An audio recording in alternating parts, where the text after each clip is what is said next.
Hello, everybody, and welcome back to another episode of City Speak. I am your host, Clarence Anthony, CEO and Executive Director of the National League of Cities, an organization that is 100 years old. You know, it's a hot summer all over America, and I can tell you it's no exception here in Washington, D.C.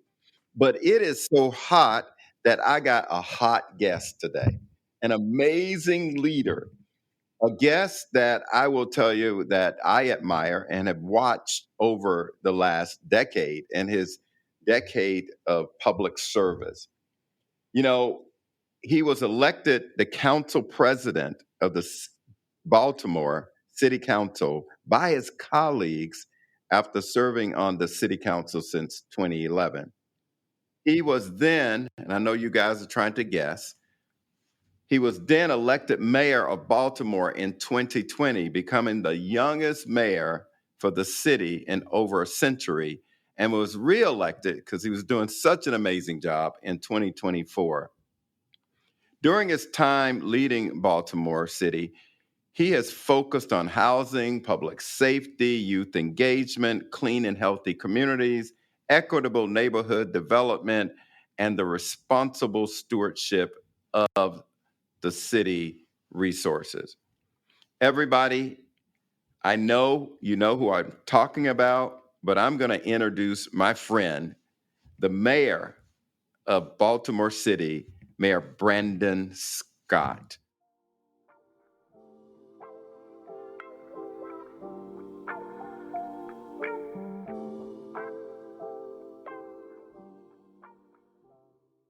Welcome to City Speak, Mayor. How you doing today? I am good. I am good, Clarence. Thanks for having me, and thank you for the kind introduction. Thank you very much.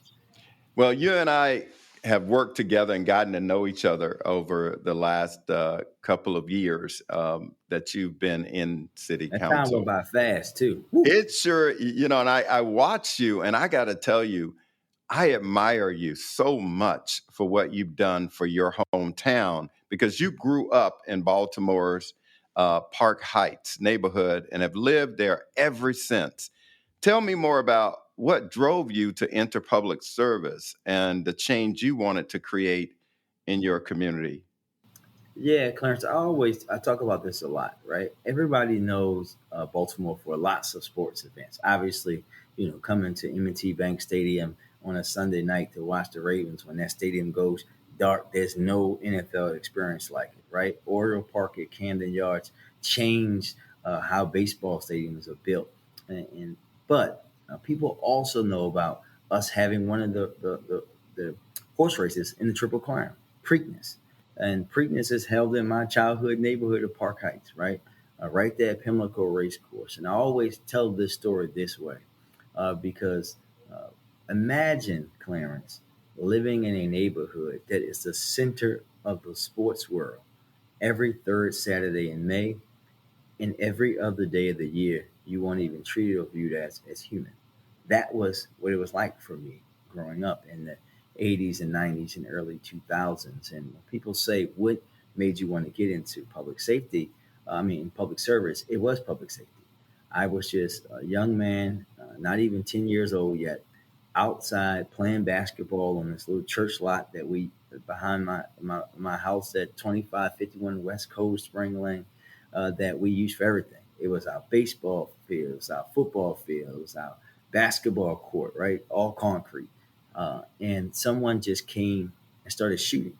And, a gentleman, he got shot. He wasn't any life threatening thing. But I just remember ducking in those bushes, being literally a 10-second run to my fence and not being able to get there.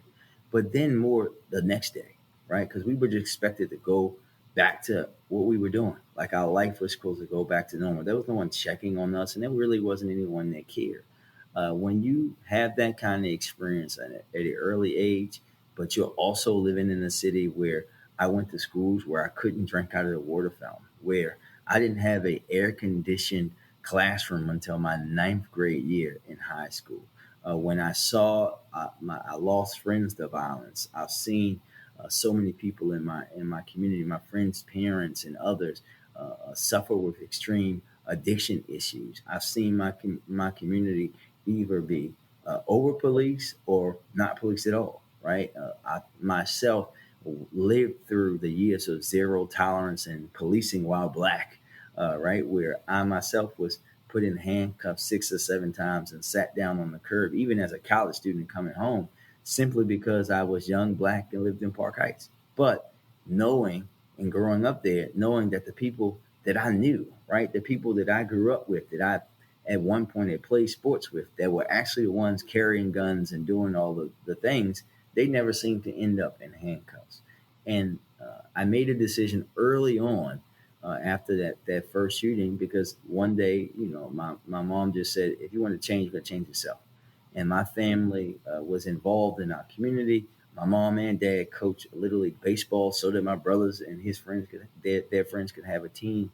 My uncle did the same thing. I had one uncle who runs the family business who was always invited to political events and fundraisers, right? And he knew at an early age who was supposed to be doing what. And remember those conversations with him and my other uncle at other uncle's mechanic shop about who wasn't doing what they were supposed to do, right? Hmm. And I think Yeah. all of that, my upbringing, my lived experience, is what made me decide this is what I wanted to do, and I've never wanted to do anything else. So you got elected at a very young age. 27. I got you, man. I got you. I was 24. But anyway, no contest. No contest. Well, I was 23 when I came to City Hall. Remember, I was a staffer. Yeah, you worked for the mayor, right? A Yep, mayor. council president and there. Yep. Yeah. So you've had some experience that prepared you for it. But we often talk about that young people are not involved. How was it for you when you first got elected mayor? It's different than being council president, as you know. Yeah. People like, oh, well, he was in office already. But when you become the mayor, there's a difference. Because you are young, and you still are in certain circles, how was it for you? What did you have to overcome? I think it's funny, Clarence, that you bring that up, right? Because as you know, and you know this, I came to City Hall at first when I was 23 years old, and when I ran for office at 27, no one ever questioned me about my age, right? Because that community, they were so used to coming to me as the person that worked for the mayor, their liaison, their person that were working on education, youth, and public safety issues. It wasn't even a thought for them. It wasn't even a thought when I became council president. No one said anything about my age. It wasn't until I was actually running for mayor the first time that people say, well, he's too young to be mayor, and doesn't he need more experience?" Uh, and I'll get to the after elected part, but I think it's important to talk about that period of running for mayor as a sitting city council president. I think a couple of things. One, the irony is that I'm not the first 36-year-old within the last 100 years to become the mayor of Baltimore. A former mayor and former governor of Maryland, Martin O'Malley, also was 36 years old, right? But he didn't get that same kind of pushback that I got, right? Even though I, before becoming mayor of the city, had held the second highest ranking elected office in the city, he did not. I, of course, had worked in the mayor's office before. He did not, right? I had been elected, obviously, for a long time, because as you and I are talking, this is my 18th year in City Hall, right? So it was funny that I heard that during the campaign. And we know, look, the truth is, I'm always going to be blunt. It's because I was young and black that people said that I needed more time and experience. Because when I would say to them, like, well, my at that time good friend, County Executive Olszewski, now Congressman Olszewski, he was this age when he became county executive. No one said anything. The Senate president, it was from Maryland, was this age. No one said anything. Why is it different, right? So you have to peel that back. But when I became mayor, people say, like, what surprised me? I tell them nothing, because it's different, and I love her to death. She just texted me before I got on with you, because Mayor Rollins Blake let me be in every room. Right, there wasn't, as a staffer, but also as the mayor's personal mentee, there wasn't a room that I couldn't have access to. So I've been emergency operations. I know how to work through those things. I experienced those. I saw her and actually had to set up her making those calls to people when their family members were gone, and those kind of experience, Clarence, you cannot replace, because seeing it, you nothing is going to prepare you fully to do that stuff except being in it, but seeing it makes it easier. But there was this other thing. I came into office during the height of the COVID pandemic. So we had this extra barrier for us COVID mayors, because back then, people forget, we didn't even know what the next week was going to look like, let alone the next 2, 3, and 4 years. And when you add that on to all us already being in the throes of, at that point, a long stretch of having violence go up, right? And dealing with the overdose epidemic, it was a lot at one time. So for me, I knew that we had to be zero focused in on the pandemic and violence. Those were the big things that we had to tackle, and that meant that we were going to have to say some things that were going to make people mad in the beginning, right? I remember sitting in my office where I am today and telling my folks after getting sworn in, there was no big swearing in, there was no party, it was just me and my parents with masks on, and saying to my team, like, we got to go out and tell everybody that they got to go back home, right? And they're like, well, everyone's going to be so upset at you, it's the first day. And I said, well, there's this one thing that you have to be in order to be upset at somebody. And they said, what's that? I said, alive, people are dying. And that's the way that we laid out, that I was going to always do and say the right thing, not the popular thing, even if it meant it would hurt me politically. Yeah, I resonate with that because I often say to elected officials, I said the easy part is getting elected, the hard part is governing. And you have said in rooms that you really weren't surprised when you took over what was going to come at you, and a lot of elected officials find themselves getting elected, and all of a sudden they are overwhelmed for about a year or two, and then it's time for reelection with learning the job. And I just think having someone like you have been on staff and then been council and council president and then ascended to being the mayor on a platform that you just talked about, and that was, the platform of crime. And I think a lot of folks, when they think of Baltimore City, they always have this visual image, right? So you've been successful. When you stepped in to the mayor's role, you made a commitment to focus on reducing crime, and it was your top priority. And you've seen a 40% reduction in homicide, 43% reduction in shootings, and 23% reduction in robberies during your tenure. I think there's a lot of municipal officials, police, public safety leaders who are saying, "How did you do that? What strategies did you use to achieve that goal?" I'm curious myself. So, and let me share it. A couple of things comes when we talk about our public safety strategy, right? And why? Because folks always ask why I'm doing it the way that I'm doing it. I think for me, Clarence, I got the best of both worlds, right? Dr. Andre Bunley, who runs my mayor's office of African American male engagement, said to me in a conversation around public safety, I was frustrated by something. He said, "Look, you just got to be reminded about something. I want to tell you something." And I said, "What's that, Doc? I've known him since I was in daycare." And he said, "You are the first mayor that has ever lived through this blank." And I took a step back. I never thought about it that way. Because when you think about those who came before me, right? If they came before the 80s, different, right? They majority of them obviously didn't look like me back then. If you came after that, right? I love Mayor Smoke, but he grew up in a different time, right? Even when you think about Mayor Rollins Blake, who I love, she was older, right? They did not have to live with or they lived in different types of neighborhoods. They didn't have to live the zero tolerance. They didn't have to live having the gun pointed in their face. They didn't have to live that stuff, right? They didn't have to live it the way that I did growing up, where I grew up in my age. Because as an older person, right? Even my predecessor, who I love, he's an older black man. It's different for them than us, a young black man.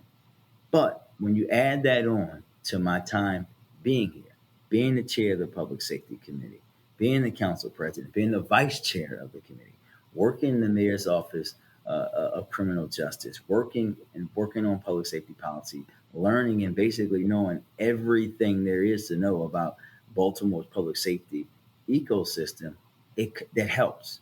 And I took a step back and said, and I said this many years ago, I passed, and this is the great thing about growing in leadership, right? I passed a law as the city council president, Clarence, that said that the city of Baltimore, henceforth and forever, would have to have a comprehensive plan to reducing gun violence. Fate would have it that I had to be the first mayor to do it. And we laid out Baltimore's first ever comprehensive violence prevention plan. And we said that we were no longer going to put the full weight of reducing violence in our city on the backs of our police officers because we have been putting way too much on them. For example, my now former police commissioner Harrison and I were meeting initially in the beginning, and I asked him because I knew and he knew, but we wanted to be able to say it to pull the data on how many of our 911 calls to police, which is supposed to be for emergency, were actually non-emergency. It was over 60%. So we're saying that we want our police to be focused on robberies, guns, all of these things with our mouths, but our fingers are doing something totally different, right?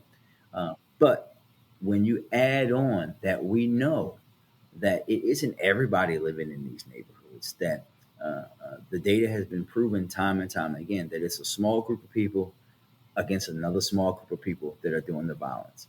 So we, through our program, what we decided to do was that we were going to lay out our group violence reduction strategy, where we were going to identify those individuals who were the most likely to be the victim or perpetrator of gun violence in groups, and we were going to do it what we call the focus deterrence model, the both and. We were going to go through them and say, I know who you are, I know what you do. We want you to stay alive. But the only way you can do that is to change what you're doing, change the way you're living. And we will give you every resource. They actually get a letter that comes directly from me, Clarence. And if they don't, Wow. right? Yeah. If they tell me to kick rocks on our mandate to put down the guns, then we have a partnership with our police officers, right? In the commissioner's office, the state's attorney, the attorney general, the U.S. attorney, all of our federal partners, and we will remove those individuals from the street. That's our flagship program. We also, at the same time, are zeroed in and focused on the flow of guns into the city.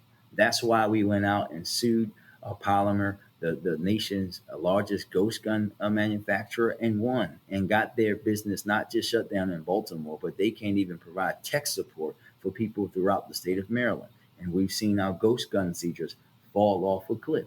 This is why we are suing actual other gun places and stores, right? Because we know going after gun traffickers, we have to attack it in that way as well. Last year, the last 2 years, BPD has seized over 2,500 illegal weapons. And at the same time, through our smart policing program and our redistricting efforts, we're focusing in our police and not allowing them to have the responsibility to be everything to everybody. That's a tough thing to do.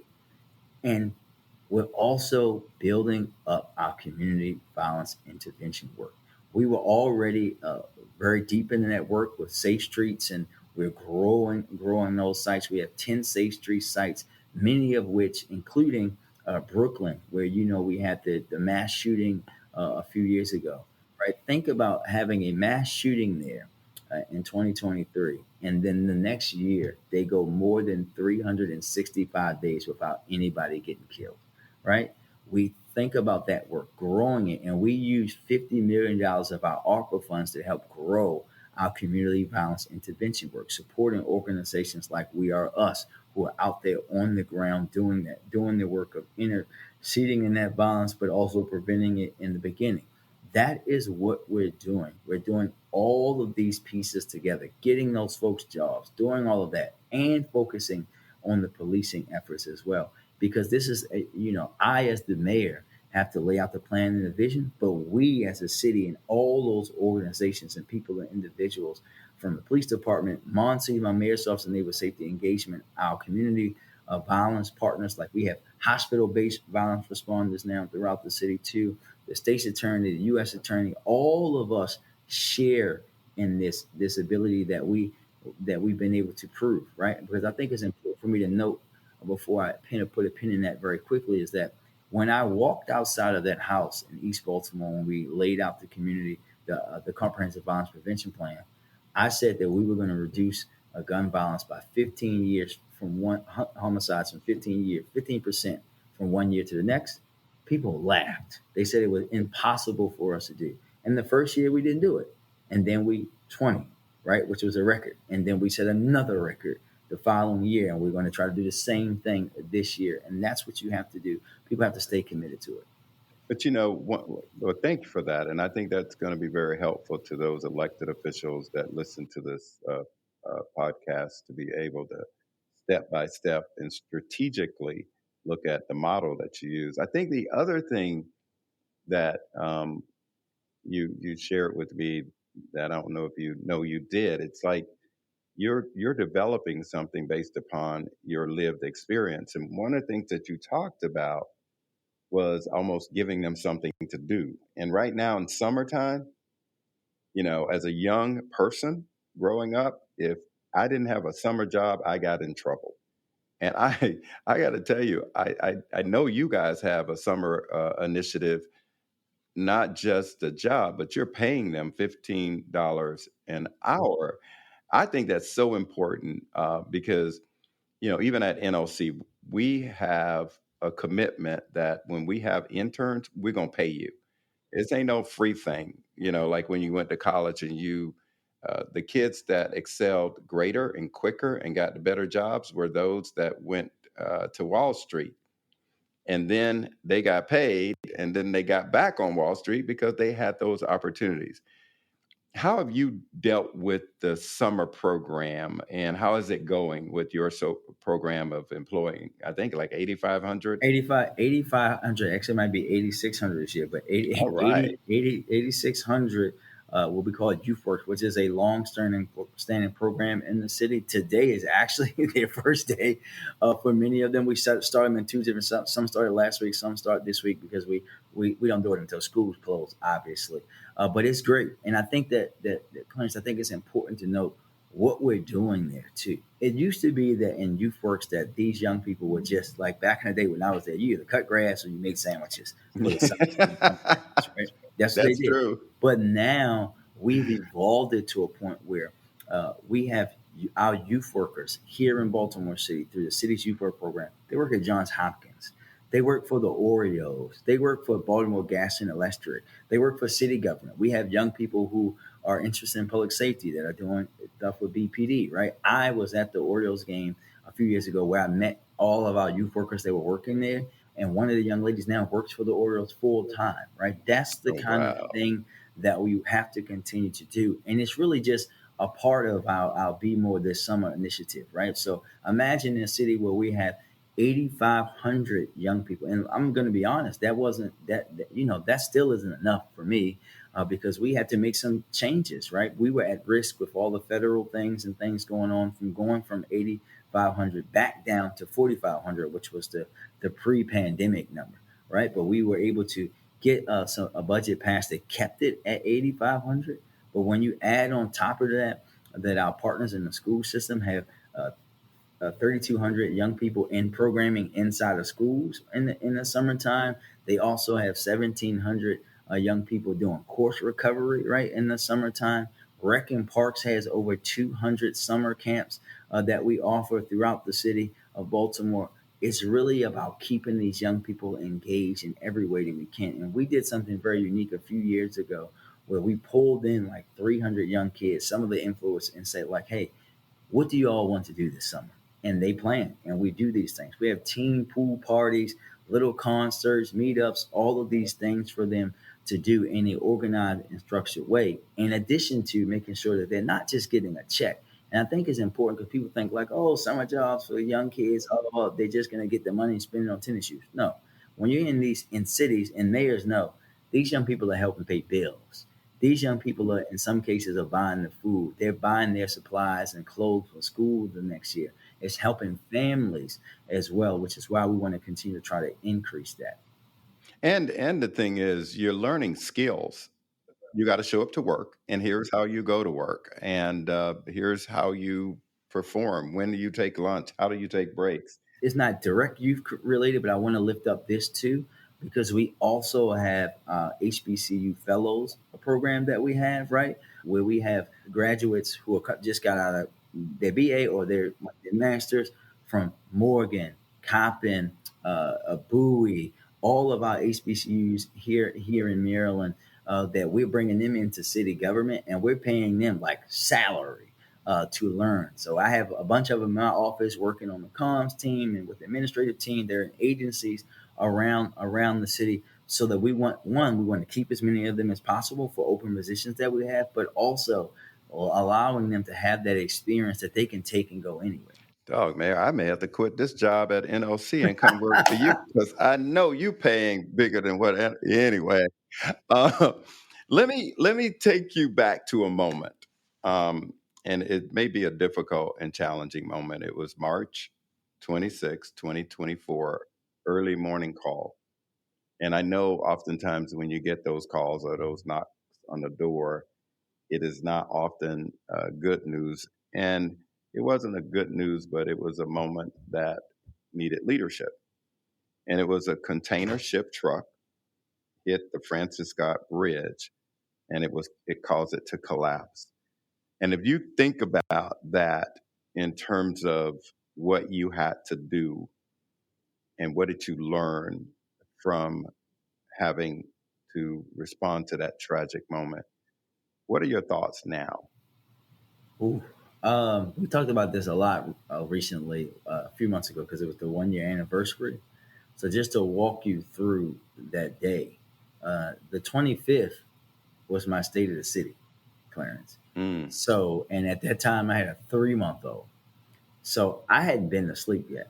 I had finally gotten the middle child, Charm, to go to sleep around 1:15 ish. Went and took a quick shower, and right as I was about to get into bed, my phone was ringing. It's the fire chief, and I said, "What's up, chief?" He said, "You're not asleep?" I was like, "No." I said, "What's going on?" Because if it's two people, that if three people are calling me at night after a certain time, it's bad.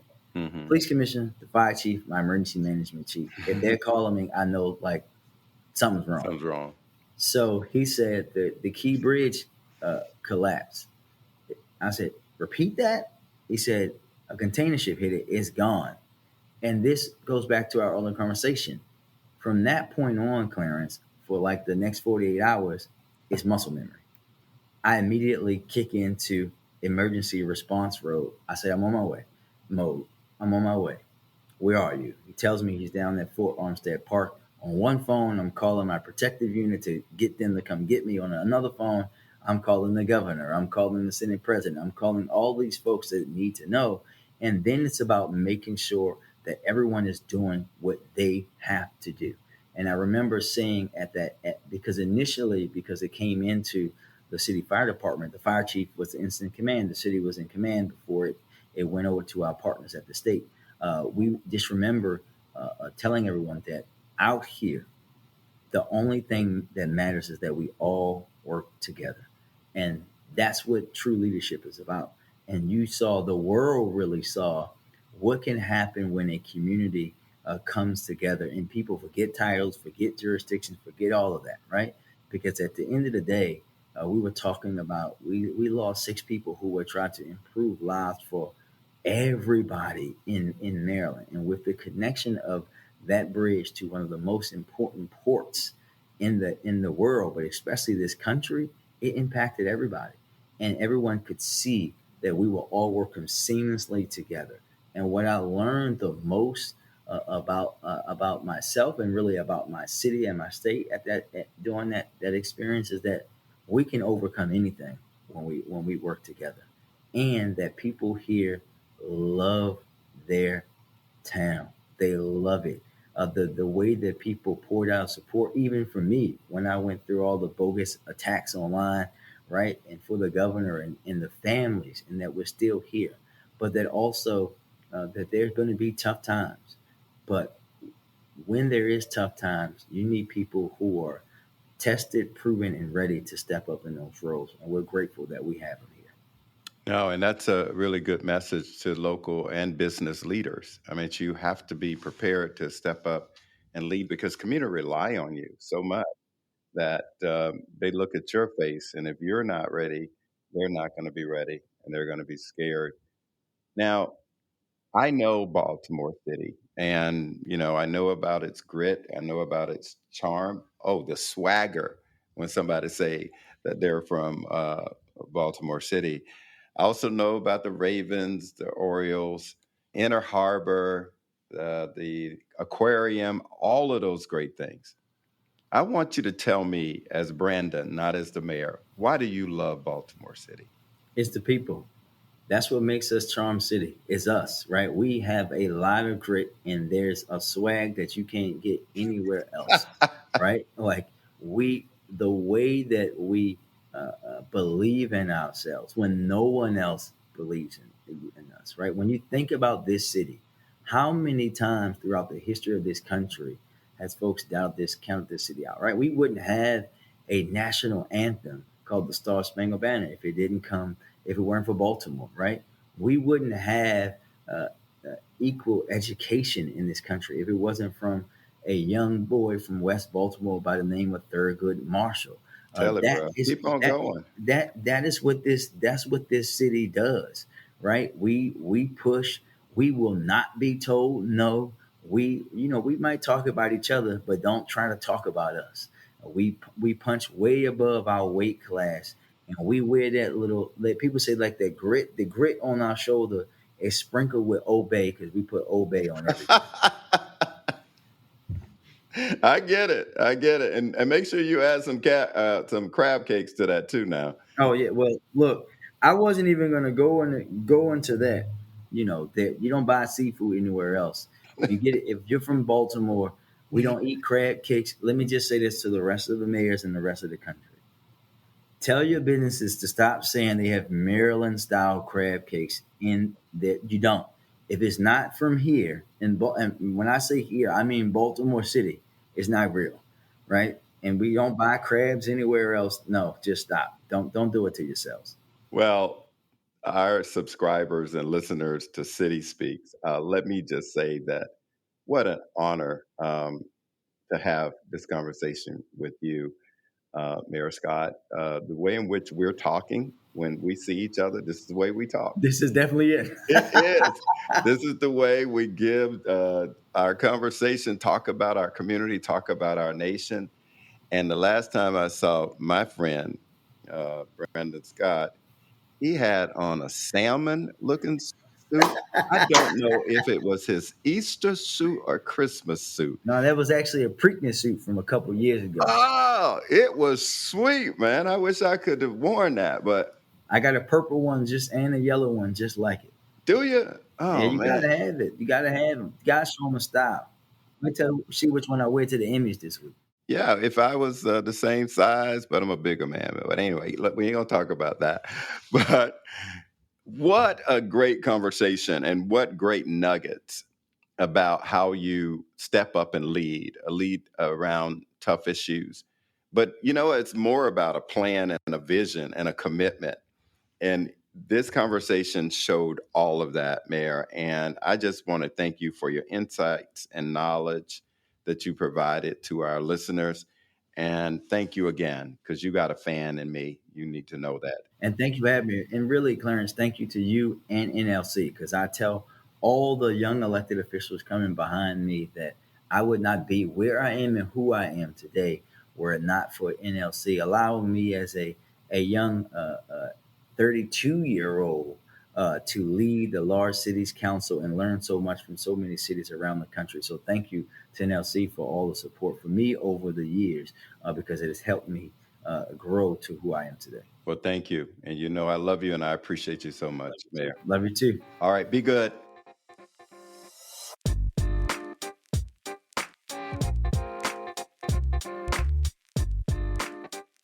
Thanks for listening to City Speak with Clarence Anthony. If you like this show, let us know. Share this episode with your friends and make sure to subscribe. We're curious to hear what you think, what you want more of, and how we can improve. If you have feedback or an idea for a guest you'd like Clarence to sit down with, send us your thoughts at cityspeakpodcast@nlc.org. Join us next month for a new episode. Like and subscribe here or wherever you get your podcasts. See you next time.